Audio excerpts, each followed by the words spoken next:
This is the topic of geography, resource and development. तो सबसे पहली बात कि रिसोर्स क्या होते, संसाधन क्या होते हैं। Everything available in our environment which can be use to satisfy our needs can be termed as the resource. भी हमारे एनवायरनमेंट में, पर्यावरण में जो कुछ भी है जो हमारी आवश्यकताओं को पूरा करता है वो सभी क्या है, संसाधन कहलाते हैं। तो इसके लिए कुछ कंडीशंस है, सब main conditions for the resources की कौन कौन सी कंडीशंस अप्लाई होती हैं। सबसे पहले कि टेक्नोलॉजिकल एलिजिबल, उसके बाद है इकोनॉमिकली एंड कल्चरली। तो तीन जो मेन कंडीशंस जो हैं संसाधनों की। तो टेक्नोलॉजिकल एलिजिबल क्या कहता है कि suppose in our society crude oil is found under our temple और the religious place, then firstly we will go for our technological development that we have a technology to extract the crude oil from that place। कि भाई suppose करते हैं कि हमारे किसी भी area के अंदर, किसी भी सोसाइटी में, किसी भी रिलीजियस प्लेस, कोई मंदिर है, मस्जिद है, कुछ भी, उनके नीचे अगर क्रूड ऑयल हमें पता चलता है कि इसके नीचे क्रूड ऑयल है, तो हम जाएंगे अपनी टेक्नोलॉजी के ऊपर, क्या हमारे पास वो टेक्नोलॉजी है ताकि हम उसको एक्सट्रैक्ट कर सकें। उसके बाद आता है इकोनॉमिकली। इकोनॉमिकली क्या होता है कि suppose we have a technology, मान लेते हैं हमारे पास टेक्नोलॉजी भी है उसको एक्सट्रैक्ट करने की, उसके बाद हम देखते हैं कि वो इकोनॉमिकली कितना ज़्यादा फायदेमंद है हमारे लिए, उससे हमारा इकोनॉमिकली डेवलपमेंट क्या होता है। तो हम सेकंड पार्ट पे जाते हैं। उसके बाद हम जाएंगे थर्ड, द कल्चरल एक्सेप्टेबल।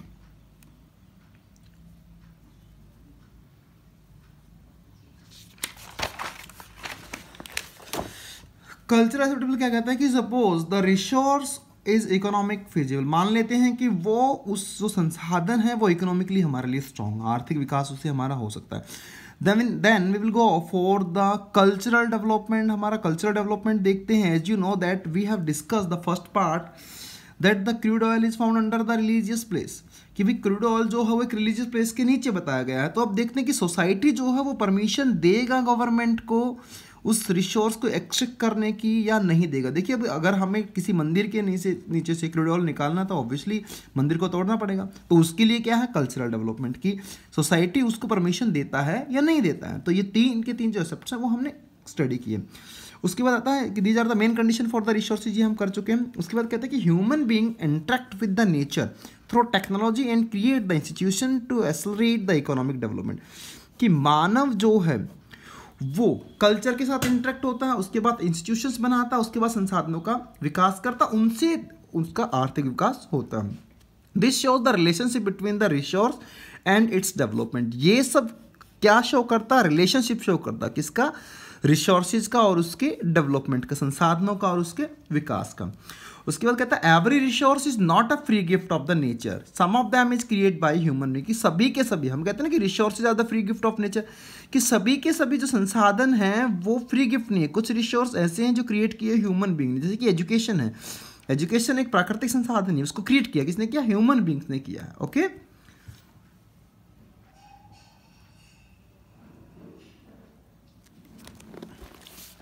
उसके बाद हम जाते हैं टाइप्स ऑफ रिसोर्स, संसाधनों के टाइप्स हम देखेंगे, रिसोर्सेज के टाइप हम पढ़ेंगे इसके अंदर। तो सबसे पहले क्लासिफिकेशंस ऑफ रिसोर्स। क्लासिफिकेशंस में इसका ओरिजिन के बिहाफ पे, एग्जिस्टिबिलिटी के बिहाफ पे, on the behalf of ownership and on the behalf of status of development.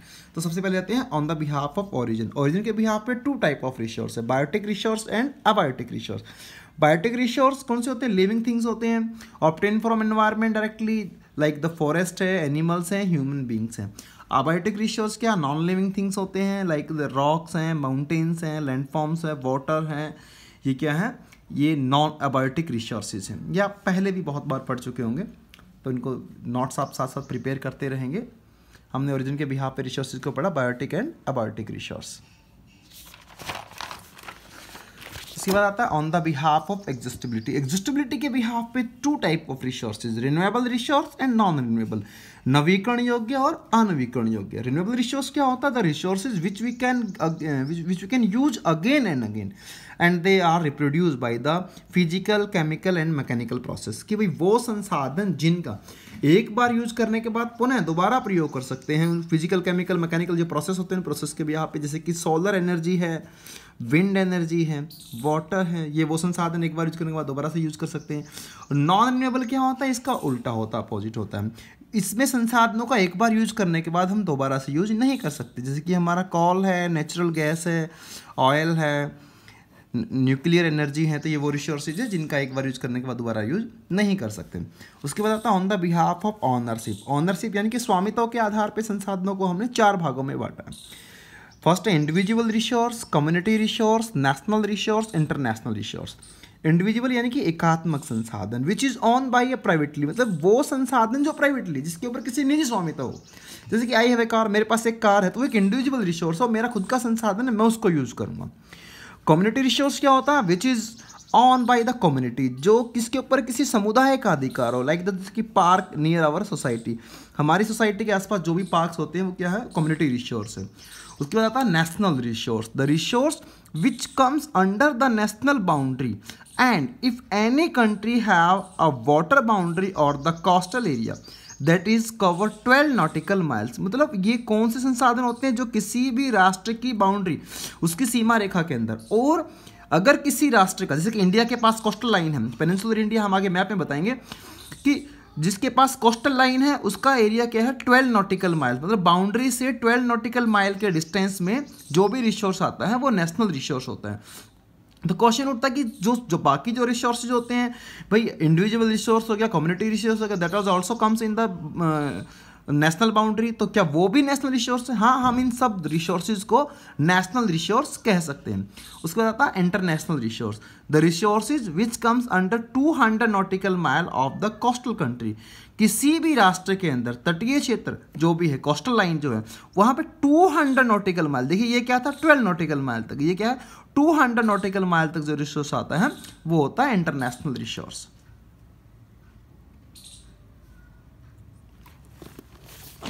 ये हमने मैप, देखिए मैप में दिखाया गया है, मान लीजिए इंडिया का मैप है, ये साउथ इंडिया का, तो यहाँ से और ये आपका 12 नॉटिकल माइल तक है, तो ये वाला जो रीजन है ये कौन सा आपका नेशनल रिसोर्सेज आ गया, 12 नॉटिकल माइल। उसके बाद कोस्टल एरिया से 200 नॉटिकल माइल ये आपका एक्सक्लूसिव इकोनॉमिक जोन होता है, ठीक है, ये आपका इंटरनेशनल रिसोर्स होता है। इसके बाद भी 200 प्लस जो नॉटिकल माइल्स है, that is also also comes under the international resources. Okay, उसके बाद आते हैं status of development, fourth part था on the behalf of status of development, विकास की अवस्था के आधार पे। सबसे पहले पोटेंशियल रिसोर्स, उसके बाद डेवलप्ड रिसोर्स, उसके बाद स्टॉक, उसके बाद रिजर्व। तो पोटेंशियल रिसोर्स क्या होते हैं, the resource which are exist in an area but not in use properly, कि संसाधन तो है किसी क्षेत्र के अंदर लेकिन उनका यूज जो प्रॉपरली नहीं हो रहा। जैसे कि सोलर एनर्जी इन राजस्थान, हमें पता है सोलर एनर्जी का बहुत बड़ा सोर्स है राजस्थान में, लेकिन उनका प्रॉपरली यूज हम नहीं कर पा रहे हैं। Wind energy in Gujarat, Gujarat के अंदर विंड एनर्जी का सोर्स है लेकिन उसका भी प्रॉपरली यूज नहीं हो पा रहा है।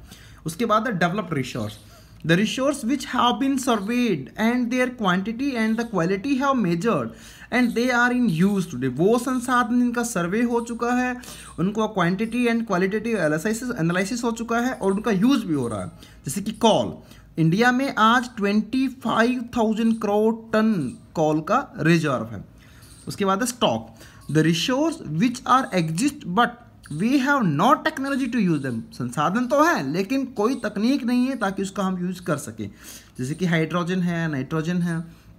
इसके बाद आता है reserve, the resource which are exist but we are not using because of our future generation, संसाधन हमारे पास है लेकिन उनका यूज नहीं कर रहे हैं। क्यों नहीं कर रहे हैं? फ्यूचर जनरेशन के लिए, अपनी जो भविष्य की जो आने वाली जनरेशन है उनके लिए, ताकि रिसोर्सेज जो हो बने रहें, फिनिश ना हो।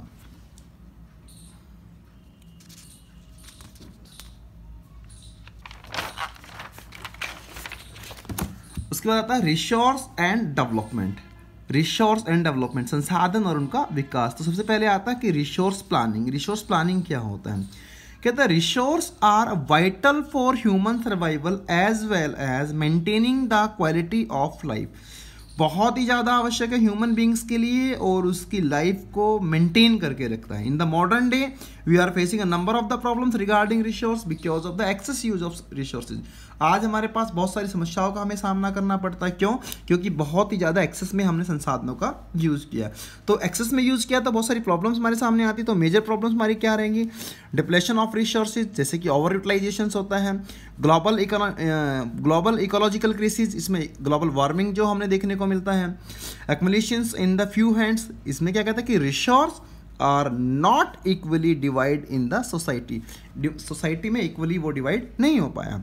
तो अब क्या है, नीड फॉर रिसोर्स प्लानिंग, संसाधनों की प्लानिंग, नियोजन की ऐसी क्या जरूरत है कि हमें उनको प्लान करना पड़ा। तो कहता है lack of the resource may lead to low economic growth. Second कहता है कि future generation need resources for maintenance of the good quality, कि सबसे पहली बात तो कि संसाधन, वो संसाधन की इकोनॉमिकली वो हमें ग्रोथ करते हैं। रिसोर्सेज नहीं होंगे तो कोई भी कंट्री डेवलप नहीं हो पाएगा।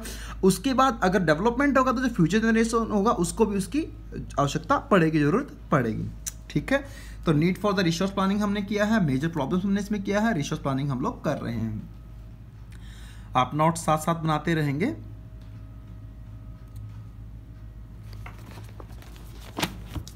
उसके बाद स्टेप फॉर रिसोर्सेज प्लानिंग, कौन कौन से स्टेप हमने लिए संसाधनों के नियोजन के लिए।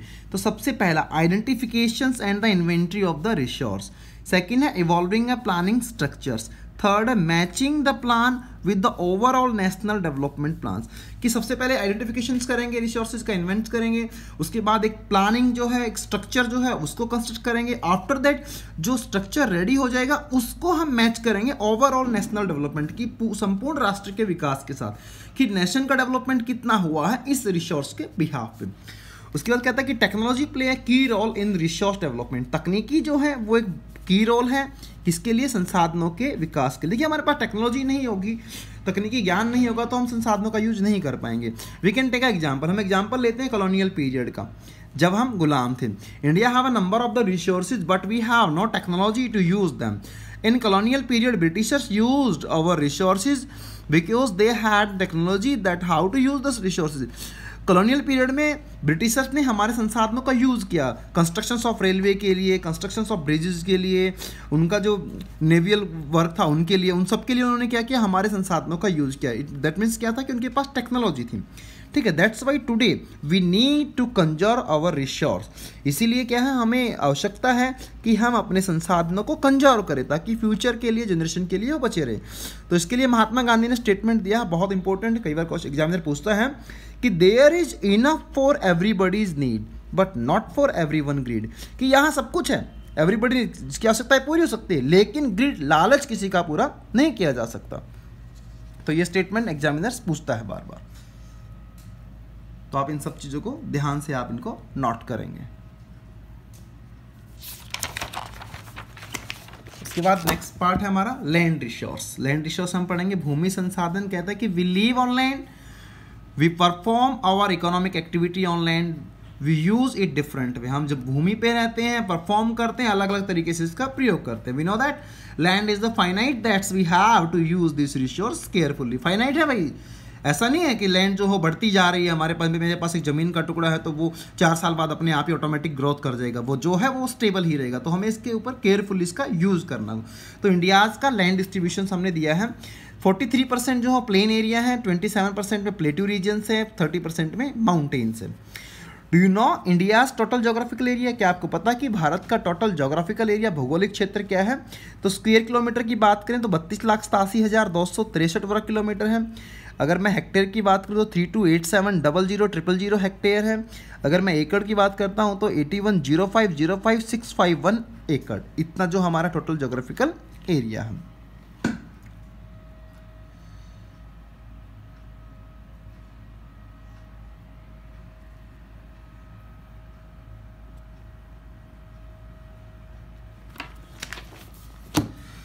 उसके बाद आता है नेट शॉन एरिया।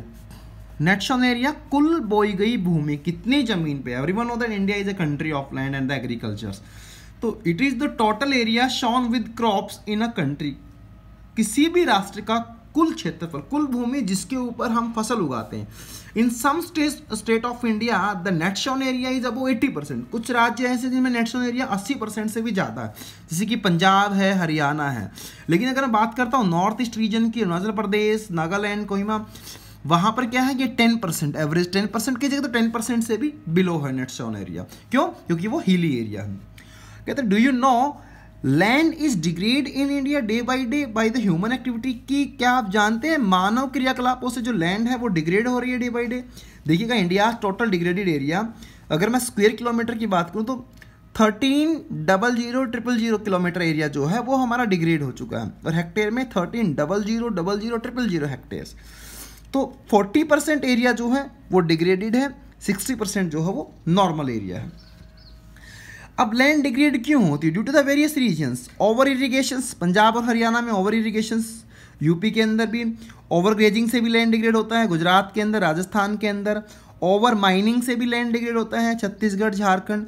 तो ये सब क्या है, ये वो पॉइंट्स हैं जिनसे लैंड जो है वो डे बाय डे डिग्रेड हो रही है, इसका ह्रास हो रहा है, निम्नीकरण हो रहा है। आप नोट्स साथ साथ बनाएंगे, टॉपिक के साथ साथ मैंने आपको बताया भी है, और नोट्स के लिए भी फुल टाइम आपके पास, तो आप नोट्स अपने हैंड टू हैंड बनाते रहेंगे, आपके एग्जाम के लिए बहुत ज़्यादा बेनिफिशियल्स रहेंगे। उसके बाद कहता है solutions of the land degradation. भाई सॉल्यूशन क्या है? लैंड डिग्रेड हो रही है तो उसका कोई ना कोई सॉल्यूशन भी करना होगा। तो सबसे पहले क्या, control on over irrigation, over grazing and over mining की सबसे पहले नियंत्रण करना होगा ओवर इरिगेशन के ऊपर, ओवर ग्रेजिंग के ऊपर, ओवर माइनिंग के ऊपर। उसके बाद अफॉरेस्टेशन को रोकना होगा। उसके बाद proper management of the waste land, जो वेस्ट लैंड जो है उसको भी प्रॉपरली उसको मैनेज करना होगा। तो लैंड डिग्रेडेशंस का हमने सॉल्यूशन देखा। अब हम देखते हैं कि सॉयल देखते हैं। लास्ट पार्ट है आपका, हमने लैंड डिग्रेडेशंस पढ़ा है, हमने लैंड का टाइप्स पढ़ा है, अब हम सॉइल्स देखते हैं। देखिए ये है आपका सॉयल रिसोर्सेज, इसमें हमने मैप भी बनाया है। Soil is a renewable natural resource. सबको पता है कि सॉयल क्या है, एक रिन्यूएबल नेचुरल रिसोर्स है, प्राकृतिक संसाधन है। तो सॉइल्स का टाइप्स है, एलुवियल सॉइल्स है, ब्लैक सॉइल्स है, रेड एंड येलो सॉइल्स है, लेटराइट सॉइल्स है, एरिड सॉइल्स है, फॉरेस्ट सॉइल्स है। तो ये हमने मैप बनाया, आप इसको मैप को फिल करेंगे, ध्यान से देखेंगे तो मैंने इसमें दिखाया गया है, प्लस का सिंबल है, ये फॉरेस्ट सॉइल को शो कर रहा है, ये बॉक्सेज है, ये एलुवियल सॉइल को शो कर रहा है, ये आपका रेड सॉइल एरिया को शो कर रहा है, ये आपका लेटराइट सॉइल को शो कर रहा है, ये आपका एरिड सॉइल को शो कर रहा है, और ये जो सर्किल बनाए हैं छोटे छोटे ये आपके ब्लैक सॉइल को। तो आपके लिए एलुवियल सॉइल्स जो होती है, एलुवियल सॉइल मोर बेनिफिशियल्स, जलोढ़ मिट्टी जिसको हम बोलते हैं, जो कहाँ पे होती है, जो प्लेन एरिया, जो रिवर्स के द्वारा जो प्लेन एरिया बनाया जाता है वहाँ पे एलुवियल सॉइल। देखिए यहाँ से ये आपने देखा, ये सारा प्लेन एरिया के थ्रू होता है, तो ये एलुवियल सॉइल्स है, ठीक है। उसके बाद ब्लैक सॉइल्स, ब्लैक सॉइल को हम रेगड मिट्टी भी बोलते हैं। ये आपका Gujarat, Maharashtra, eastern western part of Madhya Pradesh, UP, थोड़ा कुछ पार्ट इसका हरियाणा में मिलता है, तो ये आपका ब्लैक सॉइल्स है, ये आपका रेड एंड येलो सॉइल्स है। आई होप आप लोगों ने इस चैप्टर को बहुत अच्छे से किया होगा, आप इसके नोट्स अच्छे से मेंटेन करेंगे और इस मैप को बहुत अच्छे से आप समझेंगे। अगर कोई भी प्रॉब्लम्स हैं तो आप कमेंट बॉक्स में प्रॉब्लम्स डाल सकते हैं। Thank you and have a nice day.